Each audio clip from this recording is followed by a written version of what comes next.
There is still a deal to be done, despite time running short. That's the line coming from politicians in the UK as talks on a post-Brexit trade agreement continue in Brussels. Negotiations from the UK and EU are trying to make progress on the key sticking points, which are, I'm sure some of you may be very familiar with these, fishing rights, where EU sources suggest a deal is close. British sources, however, say they're not close at all. Then we've got the so-called level playing field, a reference to rules to ensure fair competition and how any deal is going to be enforced going forward. Well, I'm joined now by Ali Renninson, who's head of EU and trade policy at the Institute of Directors. Ali, good morning. Nice to see you. All of us are trying to second guess how these talks are going. From your perspective, what are your hopes for this week? To you, Ali Renninson, there, head of EU and trade policy at the Institute of Directors. Now let's go to the US, where it is reported that lawmakers have managed to come to an agreement on a massive fiscal boost to the US economy. Some reports say it's worth around $908 billion. This in an attempt to speed up aid to the world's biggest economy as it grapples with a record spike in coronavirus cases. Reports say the proposal includes $288 billion in small business aid, $180 billion in unemployment benefits, and $160 billion for cash-strapped state and local governments. Well, let's talk this through with Jane Foley, who's head of foreign exchange strategy at Rabobank. Nice to see you, Jane. Happy Monday. This will no doubt move the dollar. It will have an impact on share markets if this does happen today, as some are reporting. Interesting, you know, of course, we've got Jerome Powell, head of the US Central Bank, saying, look, this is really needed. He's been saying that for months now, actually. From your perspective, for the US economy going forward, how important is this? Just changing the subject, Jane, and getting your view on the Brexit talks, looking at how the pound is likely to trade over the next few days and weeks. Your thoughts, giving us a heads up? Jane Foley there, joining us from Rabobank. Now let's get some of the day's other business stories. So, whilst the US economy looks like it could get a shot in the arm, China is seeing the best export growth for nearly 3 years.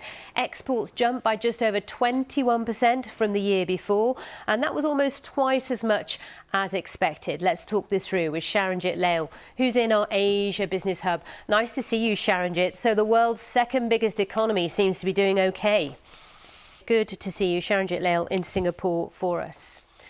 Now more on what the EU is up to this week. Appreciate your time. Thanks for your perspective on that, a partner at Hoxton Ventures.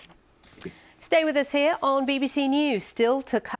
So much has changed this year, hasn't it? Honestly, 2020, what we will say at the year-end reviews. Now, the independent butcher, the baker, may well have benefited from a neighbourhood spending surge during lockdown, but apparently it is the candlestick maker who's smashing it in the sales department. Sales of scented candles have rocketed during lockdown, and that's no surprise given that many of us are home 24/7. In the UK, the department store Selfridges has seen candle sales increase by 54% apparently since March this year. Well, let's discuss this with Hannah Chapman, who's a candle maker and founder of Ava May Aromas. Good morning and welcome to the programme. So are you nodding away as I read that introduction? Have you seen a huge surge in sales? Yeah. Are busy coming up with their own scented candle brands, it would seem. Anthony Hopkins has got one, Alicia Keys, Gwyneth Paltrow, the rapper Drake. They're all flogging them. Yes, yeah. Most of this and ride this wave for you and your business. It's been... Hannah, will you be impacted at all in terms of your supply, components or getting stuff out there? What's your thoughts on that? Going forward, Hannah, thanks for being on the programme and getting up so early. Hannah Chapman there. candle maker and founder of Ava May Aromas.